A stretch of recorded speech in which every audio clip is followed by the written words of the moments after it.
If we deployed our army and attacked him head-on, he'd burn every single soldier to death. He was too dangerous in siege warfare.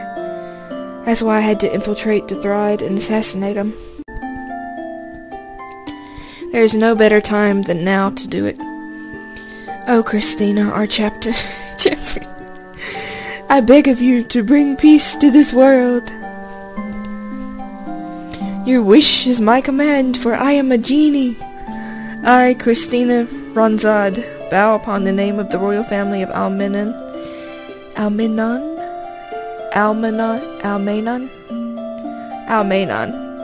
to defeat the heinous demon lord.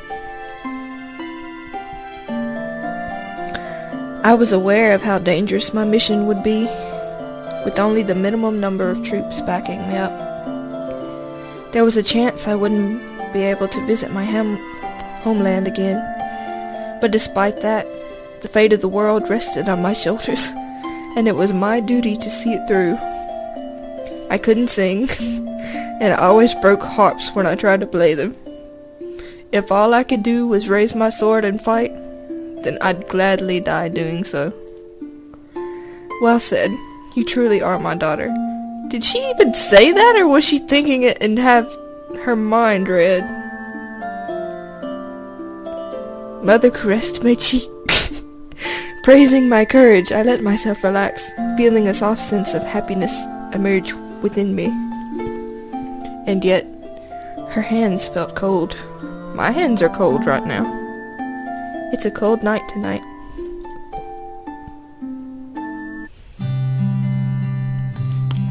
Princess! As I hurried to my room, a familiar face came rushing towards me. He came to a stop and gasped, trying to catch his breath. My tense expression relaxed. Lizette. I didn't know boys had names that ended in "et." Is it true you're leaving tomorrow?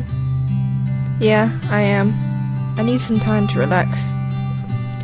You train harder than everyone else, whether it's snowing, baking hot, hurricane force winds, but now you want to go on holiday?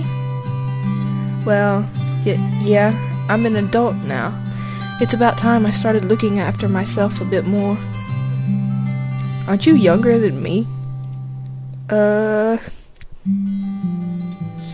Honestly, I was awful at lying, and I was making my night suspicious, just as I thought.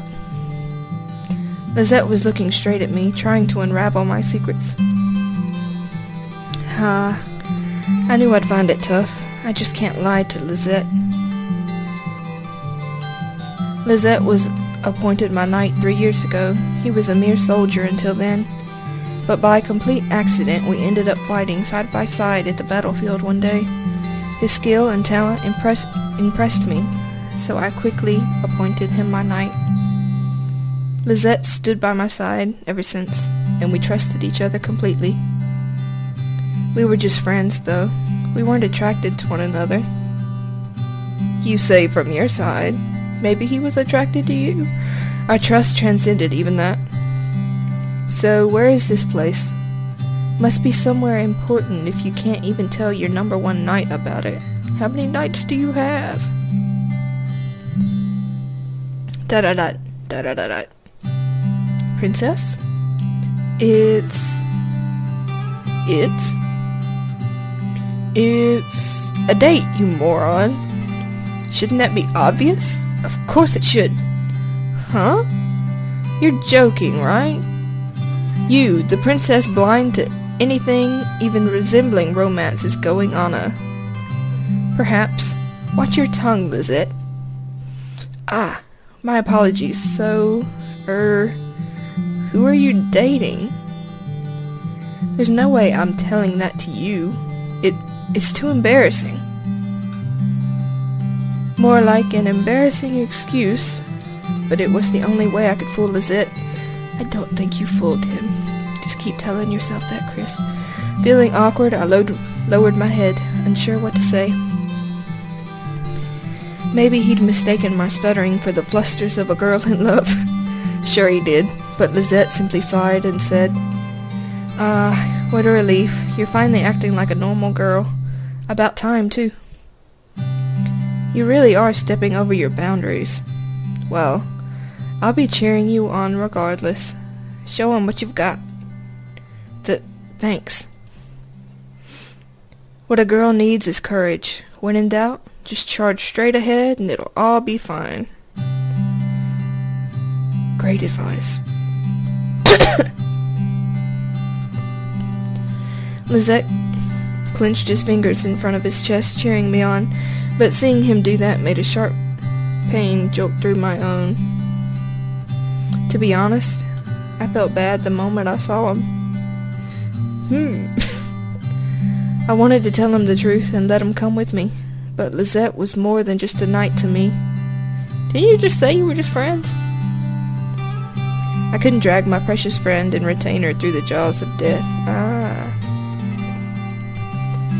If someone has to die, let it be me and me alone. Self-sacrificial.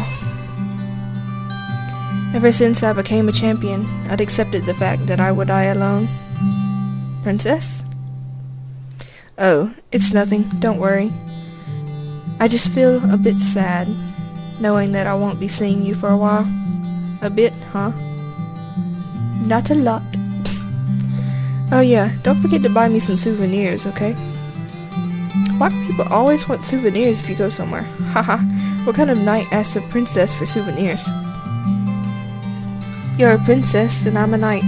Her Highness Princess Christina's knight, to be exact. I'd be a failure as your retainer if I couldn't ask something that outrageous. Hahaha, you're right. Of course you'd be a bit weird. You're my knight, after all. Mine alone. ... Oh, Lisette. This might be the last time we ever talk. Lisette's expression grew serious as I thought that. He can read your mind too, just like your mother. I tilted my head in confusion. What was he thinking? But before I could even open my mouth, what are you? Without warning, Lisette playfully jabbed his finger between my eyebrows because that's the sexiest thing ever. I couldn't get angry in time. His weird behavior left me speechless. I blinked, unsure what to do. He gazed at me for a while, then gave a heavy sigh. Jeez, I don't get him at all. Ha, never mind. I give up. You give up easily. Huh? Well, have a safe trip. Have fun on your date, too. Your date? Get it. Maybe it was my imagination, but he seemed kind of lonely when he said that. I watched him turn around and leave. It felt too weird to be a proper farewell. It was probably the last time we'd ever talked to. I wanted to chase after him and talk a little longer, but I needed to get going. I'd talk to him forever if I let myself. I silently bid him farewell as his figure vanished into the corridor. I slapped my cheeks with both hands and regained determination and began to walk away. But I didn't finish walking away. This might be the last time I ever see this place. If my sisters overheard me, then I would have been told off for being too morbid. Hiccup. And if I told them where I was going and why, they would have done everything in their power to stop me. Because of our ruthless and unreasonable mother, a strong bond had formed between the three of us. As I glanced up towards the sky, the full moon shone down at me with breathtaking beauty. There wasn't a single trace of mist in the air, so the statues in front of the castle gate were clear and crisp. There stood the meticulously crafted sculpture of Lame, the divine bird that symbolized Al-Manan. Its benevolent eyes gazed in my direction, as though watching over me as I left the castle. I pray that my soul will create the foundation that will someday lead to a brighter future. After praying quietly, I turned and stepped onto the paved road. But just before I left the castle, something happened. Having your first date at night's pretty thrilling, isn't it? That would be thrilling and rather risque. I turned towards the familiar voice, and my eyes flew open in shock. I wonder who it is. Leaning against the castle gate with a playful smile on his face was... Who would have guessed? Lisette!